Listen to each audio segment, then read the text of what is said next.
start stuff. Okay.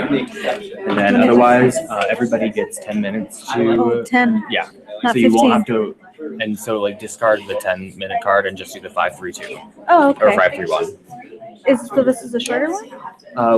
We have a longer time for question and answer. Oh, okay.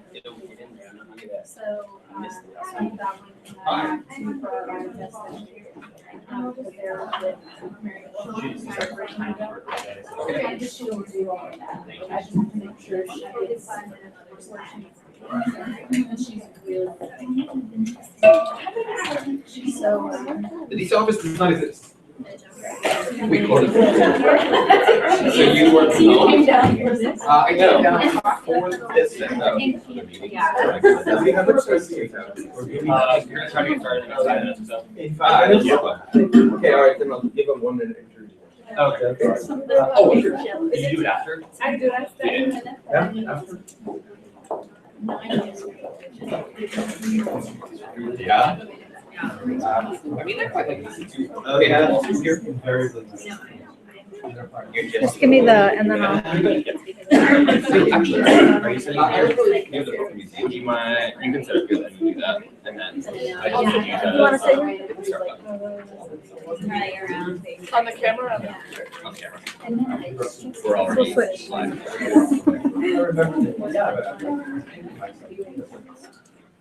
How long have you been here?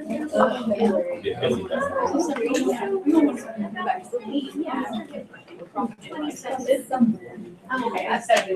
Yeah, I started. I've got 2 weeks on there.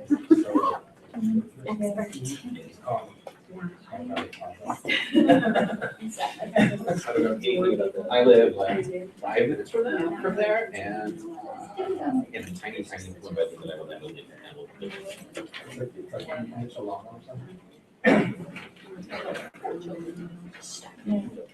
Children, I'm unlikely to like your children. Other people in my building is certainly doing great. I highly enjoy the institution. Good afternoon, everyone. Can you hear me? Yes. Good afternoon. Thank you very much for being here. First of all, I would like to welcome our panelists. You are in the afternoon panel titled Out from the Margins, Fostering LGBTI Migrant Inclusion. Please join the conversation if you're at home or here. On page 13 of your agenda, there is the information for the Wi-Fi, and you can use hashtag Migration Matters and Protect Humanity. So let me introduce you to John Dillon. He's from the American Red Cross and the moderator for our panel today. Thank you. Good afternoon, everyone, and thank you for joining our discussion on such an important topic, whether in person or online. Globally, in more than 80 countries, it is a crime or incredibly dangerous to identify as a sexual or gender minority, or LGBTI. This discrimination and violence leads thousands to flee, yet along migration routes, and even once they have arrived in their destination, they may remain vulnerable. Today, I have the pleasure of introducing 4 expert panelists to tackle the subject of protection for LGBTI migrants. I'd first like to introduce Neil Grungras, founder and executive director of the Organization for Refuge, Asylum, and Migration International. Neil is one of the leading legal and procedural experts in international refugee protection with 25 years of refugee law experience. He has served as a refugee law advisor to several NGOs and has lectured and taught extensively on refugees in general and on LGBT refugees specifically. And I must apologize to Neil for having a misprint in the bio section of the agenda. There is a correction that is available on the resource table. And next we have Andrew Lorenzen-Strait, Deputy Assistant Director for Custody Management with U.S. Immigration and Customs Enforcement at the Department of Homeland Security. Within this role, he supports and strengthens ICE's immigration custody operations and integrates ICE's detention reform goals. This includes overseeing program and reform efforts that prioritize the health, safety, and welfare of those in immigration custody, including LGBT individuals. We are also joined by Alice Farmer. Alice is the protection officer for the UN Refugee Agency's U.S. Protection Unit, working on protection activities on behalf of asylum seekers, refugees, and stateless persons in the U.S. The U.S. Protection Unit serves as a resource to policymakers in drafting and implementing refugee protection measures, monitors U.S. compliance with international standards of refugee protection, and assists asylum seekers in presenting their claims in the United States. And last but certainly not least, we are joined by Aaron Morris, Executive Director of Immigration Equality, which he has worked at since 2008. Prior to his current role, Aaron directed Immigration Equality's law and policy programs, supervising the in-house legal staff and advocating for policy reform within the immigration system. He is a member of the American Immigration Lawyers Association, the New York City Bar Association, and the LGBT Bar Association. Please join me in welcoming our guests. Each panelist will have about 10 minutes to discuss LGBTI migrant protections. I will then kick off a question and answer period, and we'll open it up to the audience for further questions. So without further ado, I'll hand it off to Neil. Hi, everyone. 10 minutes. Wow. We're going to talk about one of the biggest hidden migration problems in the world. So 10 problems, I just want you to know, is an absurdly little amount of time. So I'm going to give you some highlights of what we're talking about. We're talking about refugees, we're talking about migrants who aren't identified as refugees, and we're also talking about IDPs. I don't think we're going to get a chance to talk about that. We often, by the way, don't talk about IDPs too much, but LGBT people are, in fact, one of the largest IDP groups in the world. We leave our farms and go to big cities all around the world. Now, here in the US, that sometimes means living more comfortably in New York or San Francisco or Washington, but in other places it means escaping and being killed by your family. So the migration pressure is immense all around the world. I want to give you an example. I want to give you a migration cycle example so you get an idea of what we're talking about. I just flew in from Istanbul, where we have a small project working with Unhcr to assist LGBT refugees. And are you hearing the mic, or should I just Go right in there. It has to be like. It does, okay. Okay, I'm just coughing. I want to tell you the story of a woman named Fatima. Fatima is a transgender woman, and she's been one of our clients for the last few months. She's born in Egypt, and she realized at a very young age that she's transgender. And as she grew older, she started to show signs that she was transgender through her behavior, through the way she looks, and so on. As she came to adulthood, she'd been raped so many times and beaten so many times, and her father tried to kill her, and so on. She managed somehow to get an education and to leave Egypt and to go live in Kuwait. And to live in Kuwait, where she somehow managed to survive for several years. Then she got into a very bad situation in Kuwait. Again, because of being transgender, she went back to Egypt because she had no place to go. And in Egypt, she eventually was arrested. She was constantly harassed by the police, because that's what life for transgender people is like all over the world. She was constantly harassed by the police. But this one time, they took her to a station on the outskirts of Cairo and beat her so badly that they left her for dead. But she didn't die. She managed to live somehow. She's incredibly strong, much stronger than I am, or than almost anybody I know. She managed to live, and she decided she had it. She was leaving Egypt, and she went to Turkey. And that Turkey is where she came to us. Now you wonder, with what I just told you, who would survive all of that? She did. And we applied with UNHCR for refugee status. First problem is that transgender people in Turkey are not allowed to live in big cities. They have to live in small cities. So she was actually assigned to a small city in the interior. She went there to try to find a home, and she realized she wouldn't survive 3 hours because people were kicking her and shouting at her and throwing things at her in the city that she was assigned to. She came back to Istanbul legally, and we said, look, we'll help you do everything we need to do. We'll apply for refugee status. And we did all of that, but the backlog at UNHCR is tens of thousands of cases right now. In Istanbul, UNHCR is trying to protect 400,000 Syrians with a staff of 9. That's the situation. So and they're doing a remarkable job, let me tell you, but they can only do so much. So I asked her to stay put because I thought that we could get her recognized, that we could get her resettled. But she had to live in her apartment. She couldn't leave because every time she left her apartment, there was a danger of being kicked and beaten and killed and so on. She lived in constant terror. And I thought somehow we would make it. She was asking friends for support because when you look like that, you can't get a job. You can't survive going out for the day and coming back home. And she stuck around, and then a few days ago, she called us and she said, look, I just can't do it anymore. I can't do it anymore. I've lost trust in the system, and I don't know if I'm going to survive. So right now, as we speak, what time is it? She's waiting for a boat that's going to take her to Greece.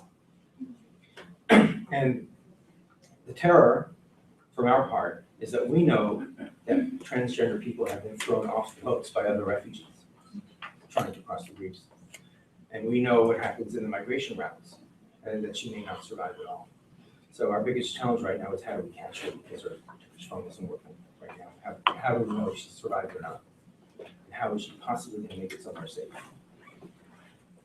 And this is a pretty harsh story, but it's by no means rare.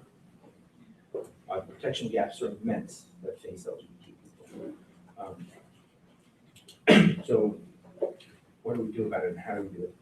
Why do people escape their homes? I don't think it's within my 10 minutes to tell you why LGBT people escape their homes. But abuses range from constant sexual abuse to execution by family to abuses by police, non-official abuse by police, to abuse by society. And then the list drops down, and in our estimation, the smallest item on the list is that criminalization in 80 countries. That 80 countries criminalize consensual same-sex conduct. Because the vast majority of people who are persecuted based on their sexual orientation, gender identity, are not persecuted, not prosecuted. They're persecuted by other people in their society. And it starts with the family. And widens out from there. But the problem is that you cannot depend on anybody for protection when you're LGBT. There's just no place to go most of the time. Okay, thank you, John, for doing this handout. I'd like to just give you an example, just focus on the Middle East. Right now, a lot of our focus is on Syria.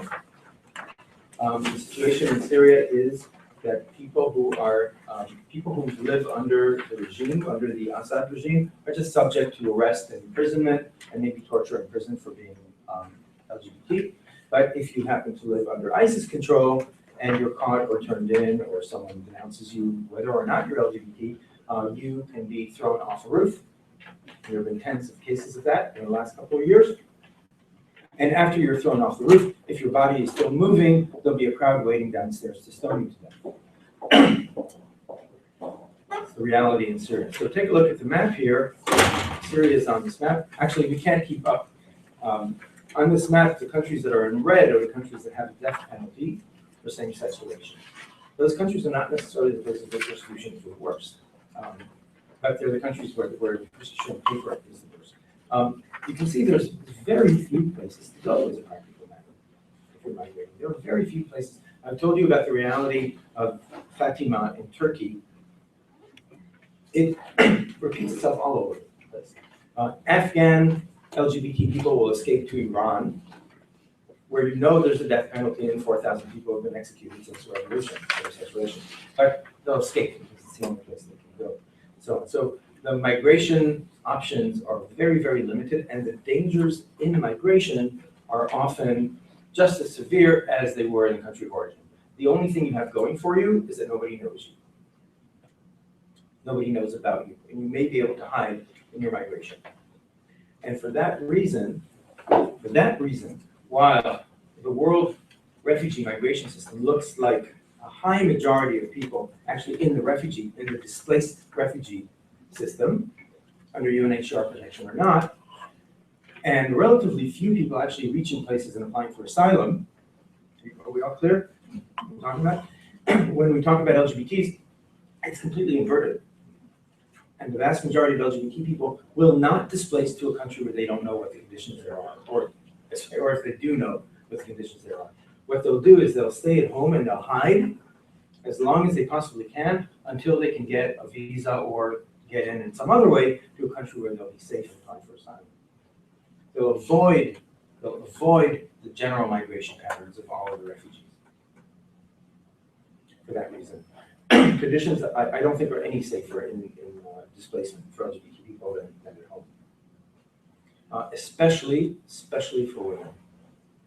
Conditions for women who are displacing without male protection are horrendous. They usually involve sexual abuse, conditions that, again, I already talked about.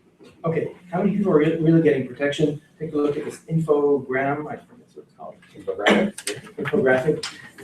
This pretty inverted triangle. We estimate that out of the 175 million LGBT people in the world who live in persecutory environments, only 10,000 actually get protection every year. We presented it in this triangle way because if we did it in a pie chart, you wouldn't be able to see the people who get protection because it's so tiny compared to the 175 million. Now, why is that? Tell me on my head. Wrap it up, okay. The vast majority, knowing everything that I just told you, choose to stay at home and hide. They take the risk of staying home and hiding. And we know this because this is happening right now. Let's go back to the Middle East. We know that's happening right now in Syria. I know hundreds of LGBT people in Syria who tell me, you're telling me that I should come to Turkey or go to Jordan and sell my body on the street for a completely uncertain future and end up face down? No thanks, I'm gonna hide here. And that's what happens to the vast majority. So the people that we end up seeing, as a practical matter, are the strong ones. They're largely the male ones, and they're the privileged ones. And the rest of the carnage is something you never know about, you don't hear about it. If I need to wrap it up, we don't have numbers. We don't have numbers because no agency, except for a couple of governments, actually keeps statistics on the number of asylum applicants and refugees who are LGBT. Unhcr keeps informal statistics in several offices, but the forms don't actually ask if this is a basis for protection. The US certainly doesn't. So we don't know the exact numbers. What we do know is that the obstacles to access into any protection system are enormous, especially in the international context. In many places, if you are LGBT, you have no idea that you're eligible for status for international protection. You don't know who to apply to, you don't know where to go, you don't know what the outcome is going to be, you have nobody to help you, and you can't get inside the offices that render help. And so very, very few people, as a practical matter, actually get help. And that's why the presidential memorandum of 2011 emphasizes that access is one of the key issues to protecting these refugees. It's that they just don't have access to the systems. And we at Iran focus most of our time now on creating that access. Thank you. Thank you, Neil, so much. Now we'll take it over to Andrew to present. Thanks, John, and thanks to the American Red Cross for hosting this event. Every time I go to these events, I'm very much informed. Some of the statistics were new to me, and I'm in the government and certainly shouldn't even know about these things. I think it's key that we talked about a personal story like Fatima's, right? Because each day in my job, I'm the Deputy Assistant Director, but I'm also the new and first and only National Coordinator for LGBTI Affairs for the department. And that's huge. Back in 2009, the administration was not happy with where we are with the detention and enforcement environment for people going through immigration enforcement proceedings in the United States. It's a very complex system, as is the refugee process. But to give you some baseline of statistics, we operate around 200 detention facilities around the country. As we speak, around 32,000 people are in those detention facilities, going through the process because of the statutory framework that has been made up by the US Congress over several iterations of the law. In 2009 and up until just even today, we knew we needed to do better when it comes to detaining and caring for people who are going through the system. We made a series of reform efforts dealing with parents, religious accommodations. I thought we could do better when it comes to gender identity and gender expression. So for 6 months in 2015, I formed a multidisciplinary working group that included experts, consultations with groups that Aaron represents, UNHCR, others, to see how we can make an effort in this world on caring for persons that identify as transgender as they go throughout proceedings, are detained or repatriated. It was a vertical effort. It was very hard to kind of be the first one to do this. As we surveyed, we asked, well, what's the Federal Bureau of Prisons doing? Or what are major municipalities doing when it comes to processing, detaining, and looking at the conditions of confinement for transgender individuals? And there really was no good policies out there and practices, very few. My leadership said, well, why is this ICE operations have to go first. I said, we have to go first because each and every day, Fatimas who have the privilege of a baby being raised out of the United States or coming over as border crossers, asylum seekers, they get into our system. As we speak, ISIS has detained 46 individuals who identify as transgender. And we know that stat now just because we've reformed our detention system to actually count the people that are there. We put out a policy, it's in your packets. It is what we felt the pragmatic approach of what was doable for today. These conferences allow us to hear from you about what we should be striving for in the future. But that policy lays out a couple big points. For the first time, as someone is booked into ICE custody, we'll first look for release mechanisms.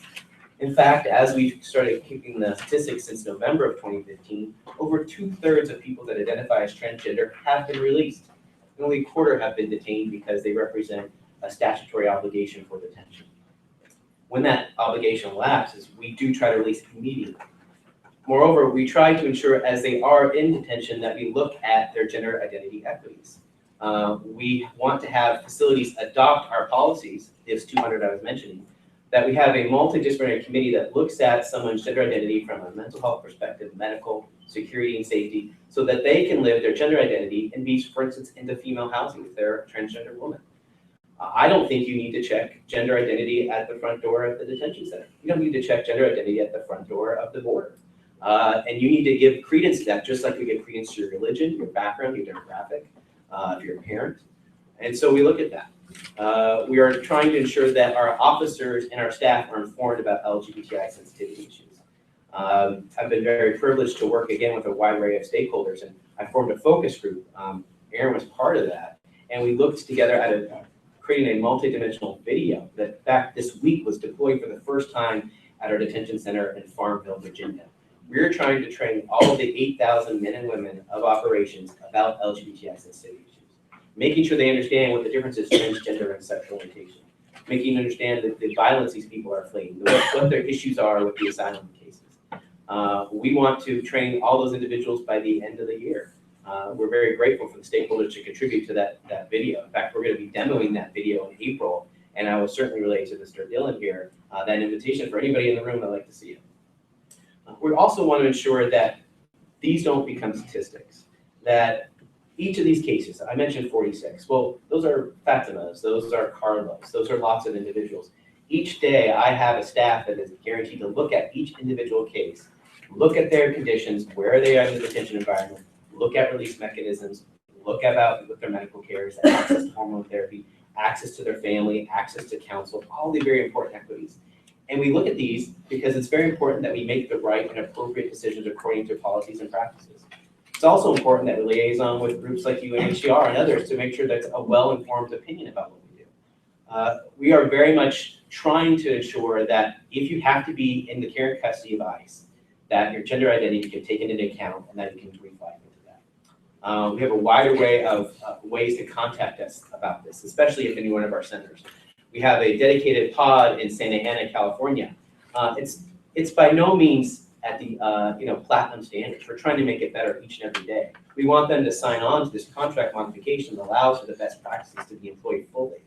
But we have there a dedicated call center that I run that allows people to contact my office anytime about any kind of grievances or questions or concerns. Moreover, my staff is there at the center to ensure that there are LGBTI protections. Each of our field offices has a designated LGBTI coordinator, first of its kind in federal law enforcement.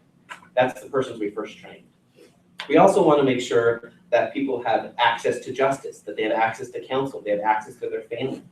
While we operate a national system of detention, and yes, we do have centralized locations where we detain the bulk of our transgender population, say in California, we don't just transfer just because that's where we have the dedicated housing. We ensure that people are in general population as much as they can be. We do not use segregation as a tactic for those that are identifying as transgender. I run the segregation review system for the agency. Yes, there are about 2 individuals at any given time who identify as transgender in administrative segregation because it's of their choosing. We don't place them there because it's an automatic result. You'll see that a lot in county jails, that they're placed in administrative segregation just because they identify as transgender. ICE is not doing that practice. So again, we have put together a big broad set of policies and procedures. I invite you to take a look at them. I want you to give us your ideas, your recommendations. I leave you with this. ICE went first, and today I had a meeting with Human Rights Watch where they were showing me the draft of the San Francisco jail policy on transgender inclusions. But not too often then you hear that the ICE is going first before the city of San Francisco when it comes to LGBTI issues. And so I'm proud that we went first. I know we can do better. I know with your input, we can make it even a better practice in policy. I'm very happy that the input from some of my colleagues has made it a better practice. And we're very open to making sure that our practices going forward are even more inclusionary for people who identify as gay, lesbian, transgender, and intersex. So thank you for having me. Thank you, Andrew. Alice, the floor is yours. Great. Thank you, Don, and thank you so much for organizing this conference and including this very important topic at this roundtable. I represent Unhcr. I work in the Washington office, and we cover protection issues in the US, but we also, therefore, are looking at some of the major populations coming into the US at the moment, which is, I'm sure many of you will know, as people from the Northern Triangle of Central America. So I will focus some of my remarks on that particular population. But first I wanted to echo something Neil opened with, which is this idea that this is very much a hidden problem. I think that's absolutely true. I think for so many policymakers we work with around the world, the idea of refugees is something that Unhcr needs to bring to the forefront. And then the idea of LGBTI refugees and the particular issues they face is something that needs to have so much more attention brought to it before we find solutions. For me, I see that at every stage of the migratory process, things are harder for LGBTI. The particular causes for flight are often compounded because of someone's particular identity. We recognize all over the world difficulties in finding countries of asylum, and Neil referred to this earlier. And we recognize difficulties in finding sustainable long-term integration in countries of asylum. And that's why it's so interesting to hear from Andrew and the efforts the United States has been making on this, which, to be honest, are far above what we see in many other countries. My office produced this report late last year, which we have copies of over here. And this is a report called Women on the Run. And it highlights the particular protection issues, the particular reasons that people have fled the Northern Triangle of Central America. And we look in there at transgender women. And sadly, many of the things that Neil was reflecting on are things that we see in this situation too. And so some of the same concerns you would see with any population leaving the Northern Triangle of gang extortion, of enormous amounts of non-state violence, of an inability of the state to protect against that violence. Those problems applied to the transgender women that we interviewed for this report. But we also found additional compounding problems over and over again, that in their home countries, they're facing an enormously harsh discriminatory environment. They have little to no access to a labor market because of that discrimination, because of threats when they are working, because of violence in the workplace. And many, therefore, are forced to turn to sex work. They reported extremely high rates of harassment, of targeted violence, of sexual and gender-based violence. One woman related a story in Mexico where a transgender woman had seen one of her friends, also transgendered, attacked by a cartel. She relates that this person was stabbed 12 times, put into a barrel, gas was poured on the barrel, and then it was lit on fire.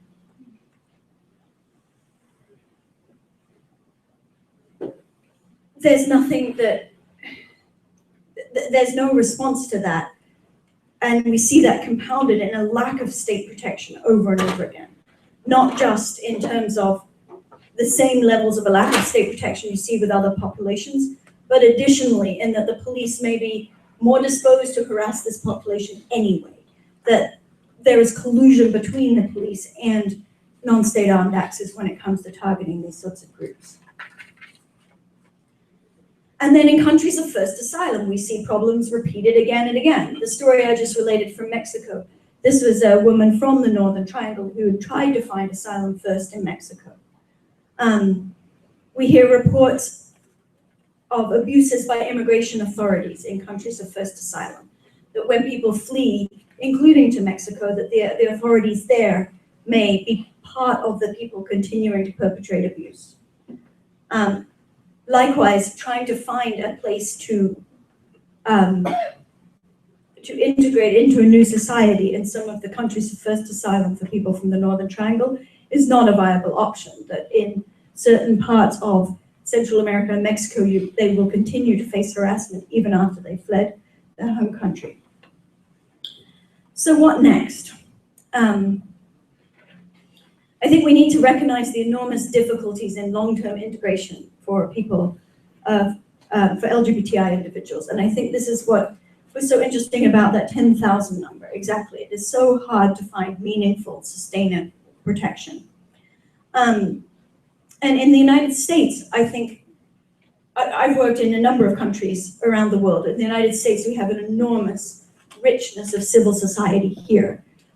But I think we see a divide sometimes, and I'll be interested perhaps of Erin correcting me on this, I hope, but the divide between LGBT organizations and refugee organizations.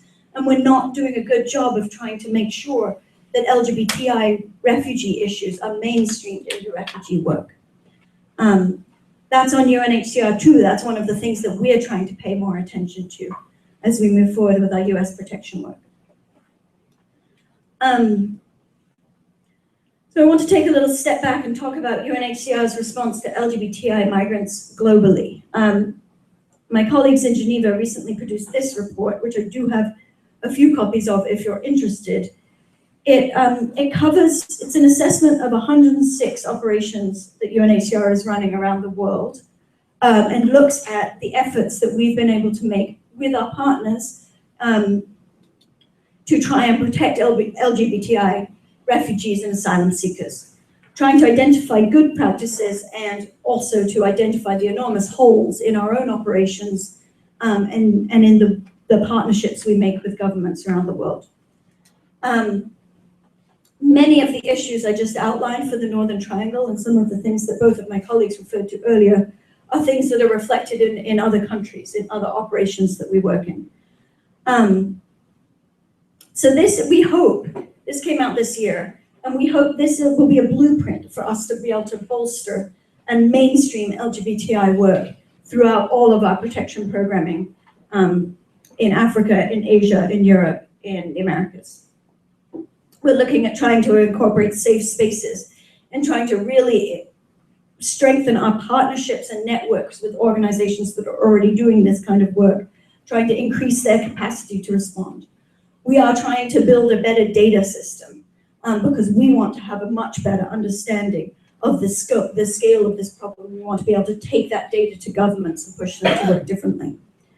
And we want to be able to work to promote consistent and accurate interpretation of international refugee law to make sure that LGBTI people have their asylum claims fairly adjudicated and heard appropriately. So that is, I think, a very exciting initiative. We are at the beginnings of it, but I would very much like to talk more about it if you are interested at a later point. Thank you. Thank you, Alice. And now for So this is pretty heavy stuff. I guess what I'm gonna start with is the remarkable benefit of being designated a refugee or asylum in the US. You know, one of the things that I have the pleasure of doing is literally life-changing work. You pull someone from the shadows, they have nothing, they go from, you know, they just get this bundle of benefits that sets them up for success in a lot of ways.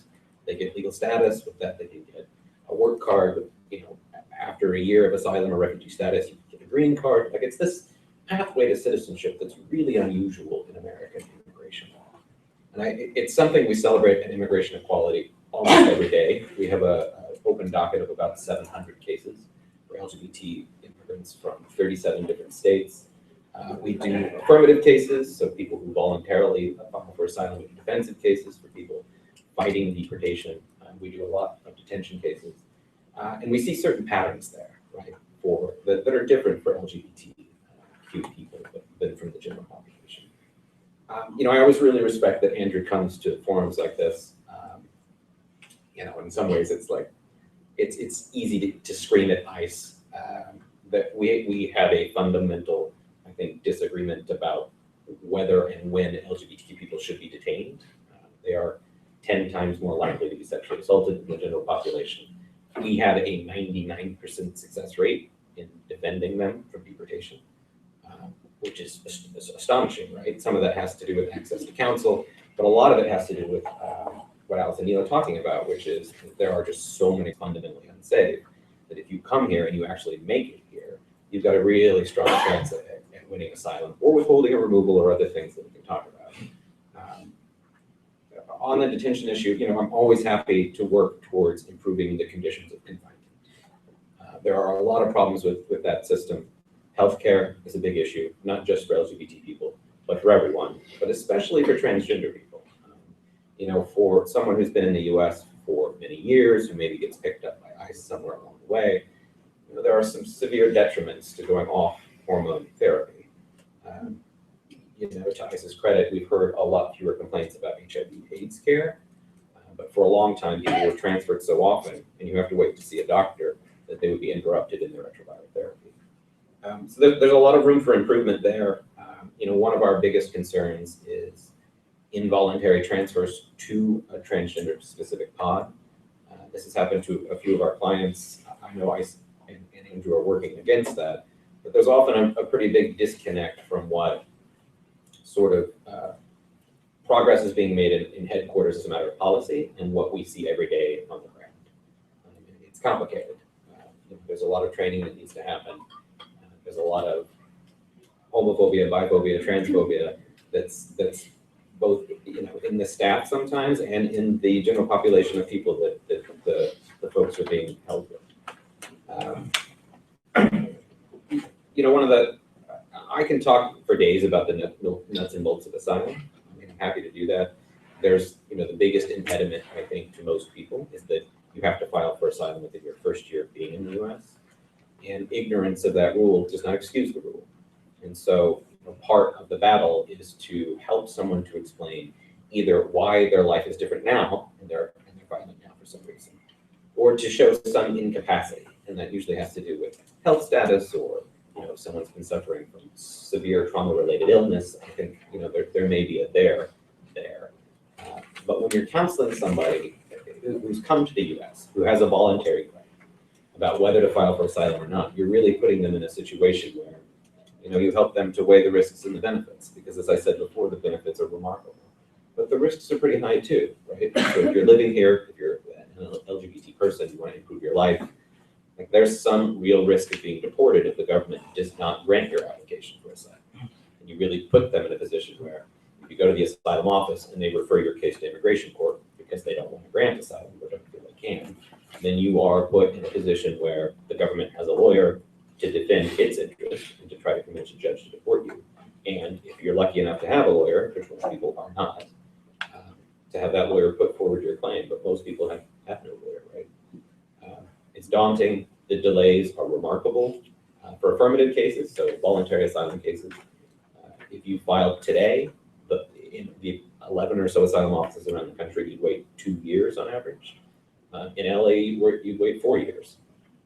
So it's this sort of limbo status where the government isn't threatening to deport you, but you have no real status. You'll get work authorization after 180 days, but those are severely delayed as well, both the initial applications and renewals. If you present yourself at the US border and you ask for asylum, the law requires that you be detained. It also requires that you're given at least an interview with an officer within 2 weeks to determine whether you have a fear of persecution. If you do, you're supposed to go on a fast track with the detention docket. All of these things are severely delayed, right? So, people are waiting a month, 2 months for that initial interview, 6 months or more in detention to fight for asylum. And it's this strange position that sort of is very parallel with Neil, where I'm trying really hard to convince a person to stick it out because they have a strong chance at it. I know they're going to win. We've got free legal counsel, which is really unusual. And sometimes they just give up because detention is terrible, and it's hard to live in there and wait and hope this leap of faith that America is going to protect you. But to the extent that we can get people out on bond, I'm happy to talk about bond. That's a complicated process. There are other forms of protections that someone may be eligible for, despite the fact that they didn't file on time. Maybe they have a criminal history or something else in the case. But I also want to leave you with the takeaway that we're representing 700 people, and probably 698 of them are going to get some kind of protection in the U.S. And it's remarkably different than in other nations. The process here is too slow. It takes too long. We need more judges and more asylum officers. But I more or less feel that it's a fair process, at least for LGBT people with a lawyer. If you can get one, right? So the government should be paying for lawyers. You heard, if you went to the lunch session earlier, that children don't have lawyers, but that they are 70-something% likely to be successful with a lawyer. I think across the board, it's something like 7 times more likely to be successful in a claim. And we find ourselves in, the unfortunate position of taking a lot of appellate work for people who lost pro se. And that can be really rough too, because even if they were found to be credible in their testimony, you still have to prove your claim, right, to a judge. And sometimes testimony alone is deemed not sufficient. And that's really hard on the appellate side because there's not much of a record there, right? So you've got to show that there's error. We've had cases with the Board of Immigration Appeals, which is the first appellate process, and in about 11 different circuit courts in the Supreme Court. So we have a robust appellate process. The good news is we win a lot, not always, certainly. But in thinking about jurisprudence and how to create better law, you may have noticed that Congress is a little stalled on immigration reform. And so the courts are this sort of other option. And we've had really mixed results in the courts, as I'm sure a lot of you know. So there's a lot here to talk about. And I think maybe it's a good time to do some questions. Thank you very much, Aaron. I'll field some questions from here for a little bit, but then we'll definitely open it up for all of you to ask all of your own. Throughout this conversation, I think invisibility has been a really key theme, both for the topic writ large and where LGBTI migrants fall within protection policy, but then also just LGBTI migrants themselves. So I think my first question is, what will it take to make this topic and make these migrants not invisible? Domestically or internationally? Either. International. Well, I hope that these sorts of studies are the beginning of doing that. That getting 106 UNHCR officers to respond to an extensive amount of investigation and to go out and investigate a particular issue is a significant undertaking, representative of a deep commitment from our organization to moving this agenda forward. We just got a new High Commissioner, Filippo Grandi, and he has expressed his very clear commitment to moving this agenda forward. And I think that UNHCR, we are often phenomenally understaffed. Referred to 9 people in Istanbul. Our US protection unit is 5 people here in Washington. But we have this huge advantage of trying to work and partner with people all over the world. And I think that hopefully that's what I want to see come out of this sort of initiative, that we are really bringing forward organizations that have good ideas on how to do this and trying to get support to them to do it well and trying to get best practices from Malaysia over into Nepal and from Nepal to the United States, and even things that the United States government is doing replicated in other places. And I think that's the role we can play in moving this agenda forward. It's definitely going to be a big part of my personal work in the next few years. I don't know if Neil wants to follow up with other international reflections. Sure. Well, my take is that in some places you don't want to talk about it. You don't always want visibility. In a lot of places in the world, people think that the just penalty for being LGBT is being burned alive. You're not going to get a lot of sympathy by putting it in papers. That's one of the issues of the day, actually, is that cultural divide. But here, certainly, there's a lot more that we can do. We've been working hard. never succeeding enough in getting stories into the media, getting media interested, and understanding the depth of the suffering and what part that we can do here. And I think the same is true in Europe. Europe right now is, I don't have to tell any of you, is undergoing an immense refugee crisis. And the issue is going to be how do we get the governments of Europe to treat these refugees in a way that can let them survive. Because they're having severe survival challenges with other refugees in Germany and Sweden and so on. It's going to be a matter of getting the story out, working with journalists, working with human rights organizations, and working much more closely together. On the refugee side, there's an issue that I think all of us have experienced, that these refugees are often so afraid and so ashamed that they will not speak to the media. They're often afraid to hurt their family back home. Even if it's their family that have tried to kill them, they won't talk to people in their country of asylum about what happened because they don't want to shame their families. So we have all these issues going on at the same time, and the name of the game is strengthening the refugees themselves, giving them enough of a support system so that they can talk, and doing what we're doing right now, which is bringing us together to talk about these issues. If I could just talk from the domestic perspective, I'm sure Aaron will follow on, but I certainly agree with Aaron going back to some points about how we can do better.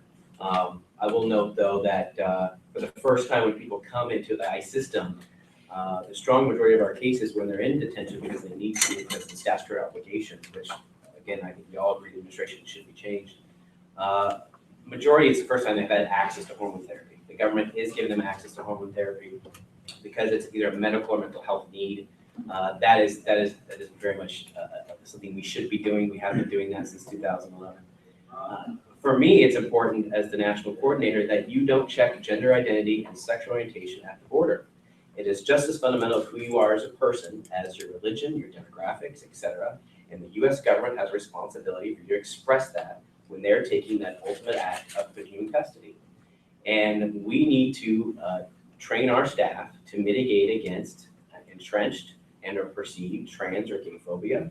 We need to allow that person to identify and say, I am a transgender woman, I am trans. And we need to take that information into account as we go through that process lawfully. And we need to first decide if there's a means to do that. And here's a statistic that I think we need to keep in mind for those of you new to immigration enforcement. Yes, 32,000 people are detained today, 500,000 are non-detained status. We release the majority of people in a non-detained environment. Detention is not meant to be punitive. It is a tool by which the construct of the law says it's how you meaningfully participate and guarantee participation in your court process. That's why they have detained versus non-detained dockets. And so I work each and every day to find out if there's communities that we can release these individuals out of custody. We try to mitigate these cross-country transfers. Sometimes we need to put them in a facility that, like Santa Ana, because I have trained staff that know how to deal with transgender healthcare. A trained member of the Public Health Service with HHS who supervises that facility's medical care. Not every facility is at our platinum standard yet. Trust me, that's what I'm striving for. But we got to take into account, where's their family say in Florida? Do they have an attorney? Wholeheartedly agree. Before I came to ICE, I ran a pro bono clinic for family law in Prince George's County. You have access to counsel, you're going to have a much better pursuit of the due process.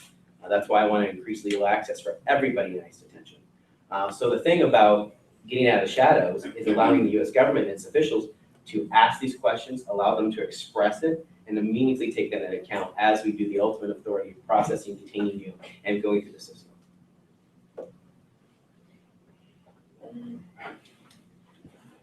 So it's a bit strange for me to talk about getting LGBTQ immigrants out of the shadows because we are almost always overwhelmed with more need for legal services than we have the opportunity to provide.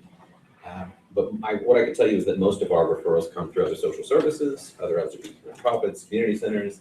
So I think that's the opportunity to do outreach for people in need. At the beginning of, or the middle of last year, we created for the first time a pro se program to really try to empower immigrants to represent themselves because there will always be too few attorneys. And through that program, we schedule consultations where someone can talk to a lawyer, at least initially for an hour, or more if necessary, to walk them through the process, to give them some tips. There's always a sort of a thin line there about how much you can advise someone as an attorney, not putting their counsel record papers in. But, we try to be available to answer questions, for follow-up and that sort of thing, especially for people in remote or geographic regions where they're very unlikely to have any kind of services, people in detention, and frankly, people abroad. We get almost 1,000 requests a year for people asking how to get a visa in order to get out of a country where it's not safe. And we do our best to set people up for success, but ultimately it's kind of them who has to do the paperwork. I don't want to make this all about detention, but there are almost always alternatives to detention programs. When I first came on board at Immigration Equality, I found it somewhat appalling that a lot of our clients had ankle monitoring devices, because it seemed like such an infringement on liberty, but almost 100% of the time, it's better than being in detention, right? And so there are other alternatives, community placements, where there's some pilot programs where somebody's taken out of detention and they're placed with social services organizations or groups that, encourage them to go to court, set them up with housing, that sort of thing. And it's so much more cost effective, it's so much more humane, especially for children, pregnant women, the LGBT community, people who are so vulnerable in detention facilities. But visibility is always an issue. People are often, when they first come to the US, they go to their communities where they have a friend, a family member, or whatever, and often that can reinforce the hiding mechanism in order to stay safe or to have a place to live. So a lot of our work is also trying to get them out of communities where it's not safe, connecting them with other social services. Housing is always a pretty big issue. I would say probably a quarter of our clients have unstable housing. They are all indigent. A lot of them have health issues, a lot of them have mental trauma issues. So there's a whole bundle of things that aren't really related to law at all, that we find ourselves needing to attend to. And I think a lot of the answers that you guys gave in addressing invisibility also kind of goes into resiliency. And the writ large theme of our conference is, community resiliency and making migrants and the communities they live in more resilient and supporting their resiliency. So I was wondering if there's anything in addition to, making the topic less hidden, making migrants themselves less hidden. Is there anything that governments and non-government agencies could be doing to support the resiliency of LGBTI individuals? That's why I'm just gonna say really shortly, Canada gives you a lawyer, right? Canada gives you a lawyer, housing, healthcare, until and unless your case is finished. So yeah, there's a lot of things that people can do. I'll take it real quick. I believe, and again, being the only government actor here, that a strong government is one that partners well with civil society. And that is the hallmark of the American system. It's why we are replicated around the globe in terms of our best practices. We have the largest volunteer system in the world. We have the largest donation, giving, a very strong faith-based presence. And I believe very strongly in these endeavors. And to Aaron's point, I do a lot of thinking outside the box when it comes to ISIS practices. It's just not LGBTI issues. And something to think about how we've taken that to heart is with families. We have started a family case management program that, in lieu of detention or electronic monitoring, we place families in their communities with a caseworker or social worker that includes NGO involvement, civil society organizations like the Catholic Charities, Lutheran Legal Immigration Refugee Service, Bethany Christian Service. There's tons of NGOs we've been partnering to test this ability to adhere to immigration obligations while in the community with holistic case management services. I don't think it's a new thing. It's exactly what we did at Asylum at the turn of the century. I think we can do it again. We're doing a pilot in 5 cities and started in January. It's something I do informally with the LGBTI community. I work with a lot of New York organizations around the country. When we try to release as soon as we can, we try to make sure that there's reintegration back into the community. A statistic about the people in immigration detention. As Aaron mentioned, It's a 50-50 split. Let's just take the city of Santa Ana Detention Center. Today, 26 people there, okay? 26 trans individuals in a transgender dedicated pod. Half of them are mandatory asylum requirements. They have crossed the border. They're going through the asylum process. They're doing a credible fear. They have to be detained as they go through the process. The other half are coming through the criminal justice system. And the way the statutory framework is set up, they have a lot of drug convictions, solicitation, and this is all in their individual stories. I mean, each one of these have the reasons by which there was drug use and or nexus of the criminal justice system. But the law doesn't allow us a lot of this discretion in some instances. Sometimes it does at certain intervals after certain types of procedural points, like for instance in California, at 6 months, we have to do a bond determination for some people that have a criminal history. It's called our Rodriguez bond determination. A lot of those people are released. But some of this, the deck is stacked against ICE in terms of how it has to execute the law, right? But we do have wide discretion, which is why when we started doing these individual cases, we've been trying as best as we can to collaborate. Everything we have done to date, from June into now, has been no. Has there been unanimous community support about what we're doing? No. Have they endorsed every practice? No, but it's a willingness for me to come here today.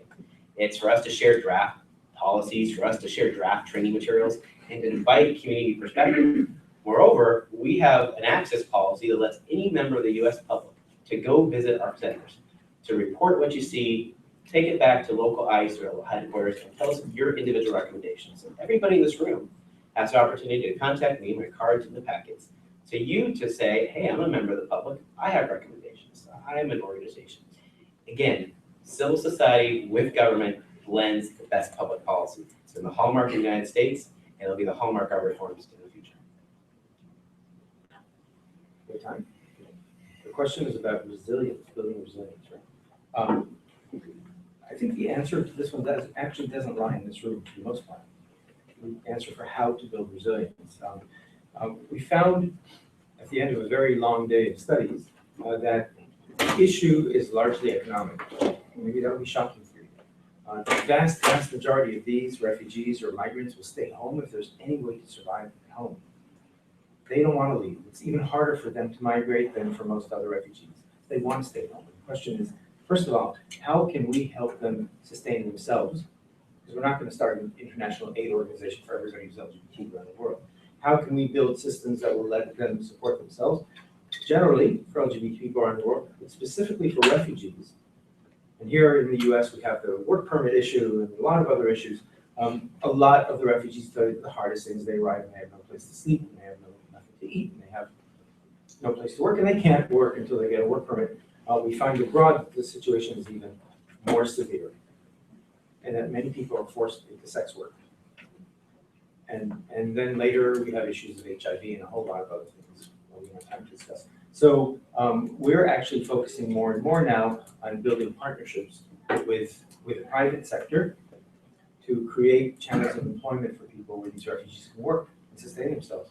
I can tell you that the vast majority of our clients in Turkey, Syrian clients, want to stay in Turkey if there's any way that they can possibly do that. They don't want to resettle, but they have nothing to eat.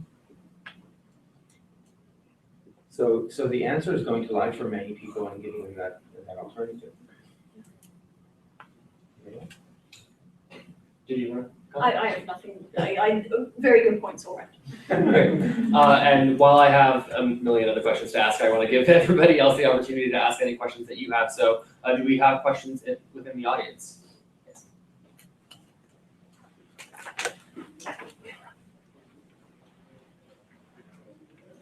I have a question. Excuse me. My name is Benny Rizal. I'm a former refugee from DRC, and I work for LGBTI Refugee. I have a question for the government official. Actually, you have the government responsible of many disparities in the refugee resettlement process. We say that the government is not giving the same advantage to LGBT refugees like it does for American LGBT. Why? Sexual orientation and gender identity is a ground for seeking asylum when Unhcr protects the refugee because he's gay or lesbian, that's already a ground for the person to be considered like that. But you observe that in the resettlement process, from the first country of asylum to the final destination in the US, the gender identity or sexual orientation of the refugee is not considered, totally ignored. And here, you are trying to fix things like we give money to African Alliance to train place workers, we do this overseas to train people, but you know the fundamental of that problem is that today we don't have clear statistics on how many LGBT people are resettled. Today you have executive officers working with the resettlement agency. They have no clue on the visibility of the LGBT, and that's because the government has allowed that to continue. So my question is this: what are you trying to do to fix this, to recognize the sexual orientation or gender identity of person? Because LGBT needs are different than others refugees. And you can't keep everybody in the same box saying that we give food, we give housing, we found job, and that's it. What you gonna do to fix this and to help us have a clear statistic? Because I've heard even the former boss at the Office of Refugee Resettlement saying that he has no clue to know how many refugees are settled. But the question is that if the boss, number one, has no clue, who else will know? Well, unfortunately, my boss is the Secretary of Homeland Security. So your question framework, well, first of all, it's legitimate. It's a legitimate framework. There is a difference between the Department of State's refugee resettlement provisions and policies and how you get resettled versus if you arrive to the United States and cross the border and you're an asylum seeker and you have to be encountered pursuant to the Immigration and Nationality Act. So the short answer is I'm not the right government official to take that back to with the Homeland Security Department, but I will certainly relay that to my colleagues in State Department PRM because it is an issue. I think the government as a whole, and being the sole member of the government, I'm taking one for the team here, we understand that. I think my colleague mentioned the president's calling and a writ large, employing all of the different government agencies to look at these issues back in 2011. We meet intergovernmentally on these topics. It's all interconnected. And a big philosophy of mine, and this is not really answering your question, but it shows you how I feel the administration is thinking outside the box, is even when I get an inquiry like this, and it's something that might be State Department equity or Border Patrol, et cetera, we do work with our colleagues to ensure people get the right answers. But in short, I get what you're saying, but it's a big global kind of question issue.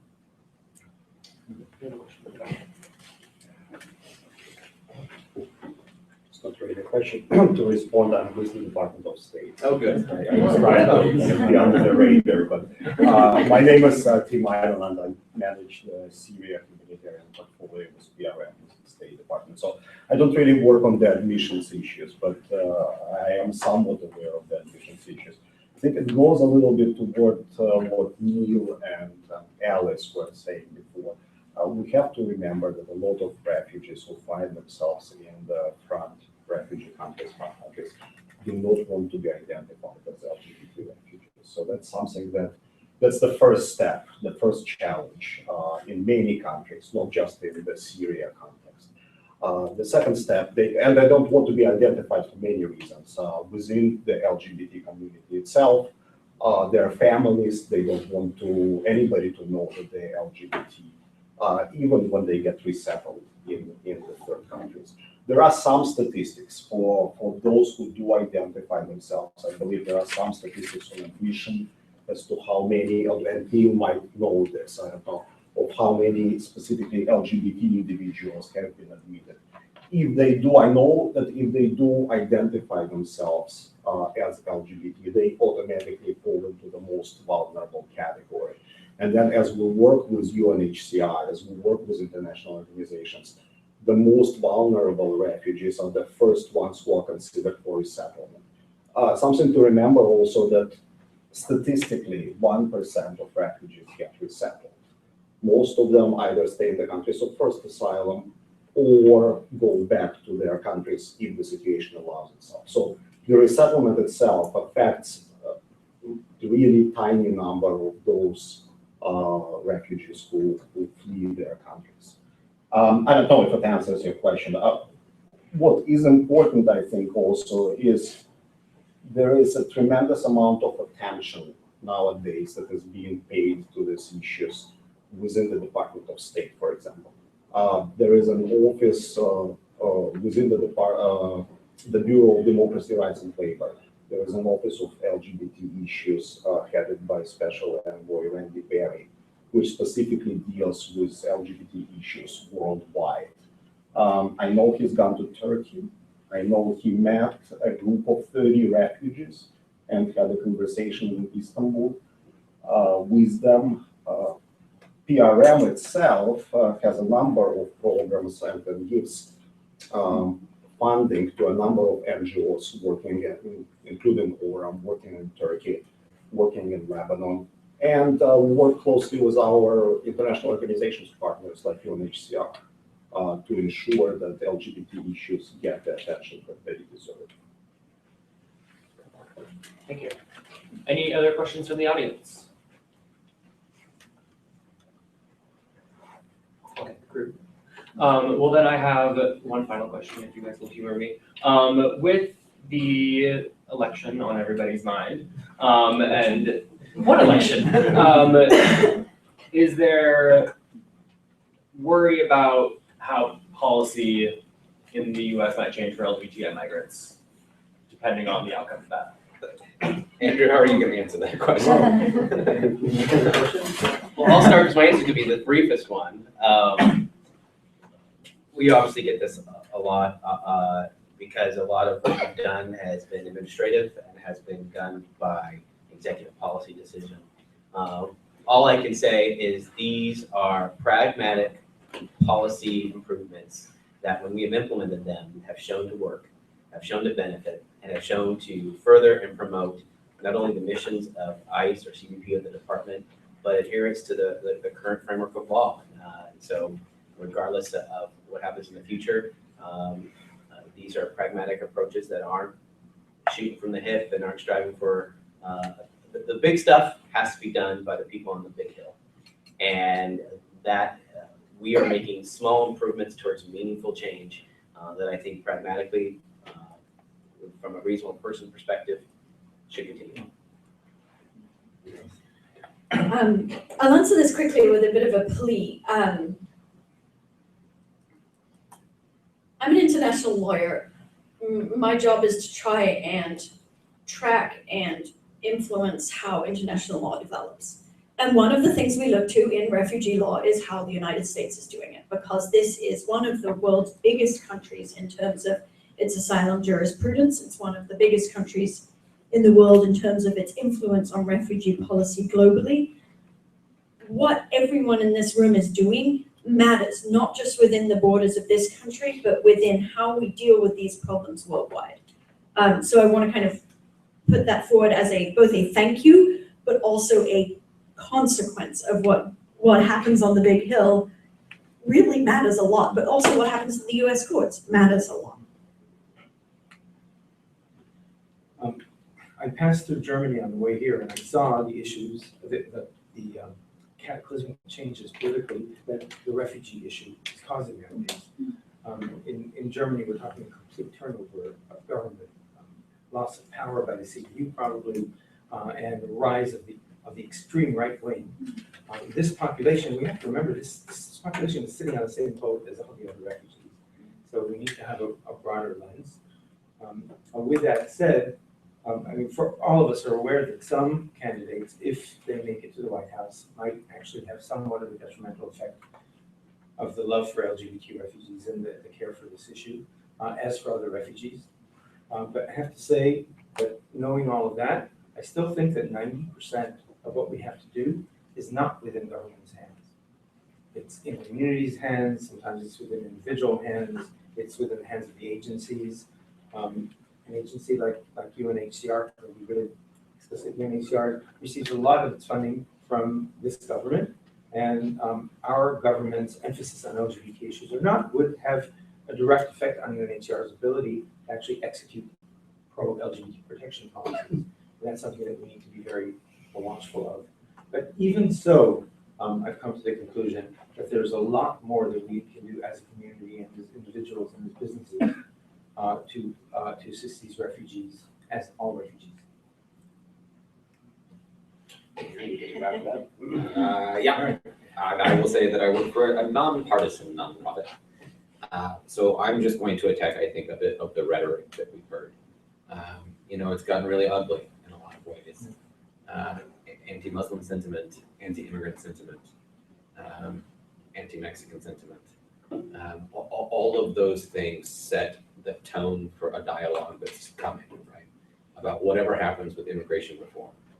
And so in election year, I think it's important to focus on the president. The president matters a lot. The president has a lot of discretion about what happens when he or she puts their mind towards making reform, right? That person has a lot of power. But Congress has, in some ways, more power, right? So, my fear is that let's not forget that there are other elections happening too. In order for there to be a real bipartisan solution to what's a pretty broken immigration system, it will definitely involve presidential leadership, but Congress matters just as much.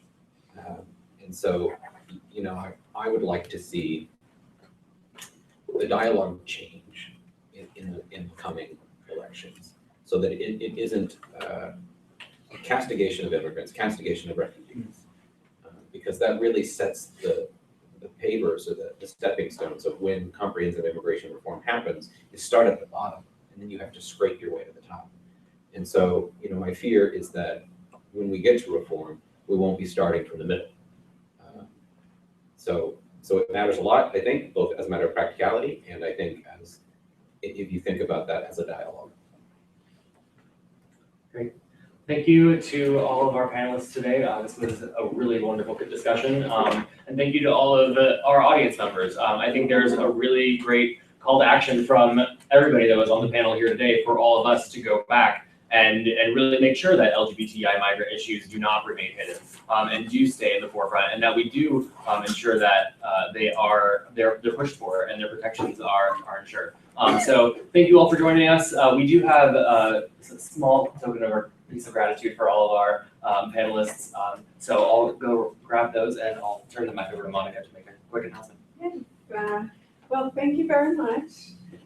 Before you leave, I'd like to thank the American Red Cross and Reconnecting Families for this opportunity to be here with you, sharing and learning a lot.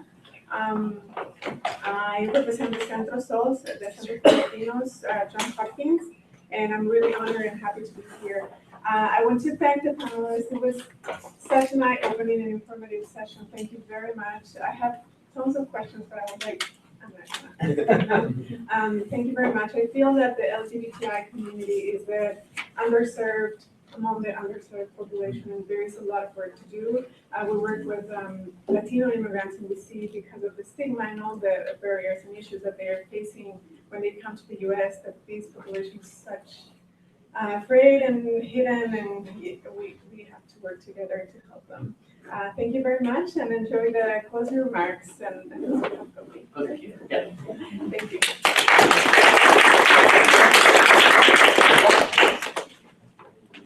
Heading back to you.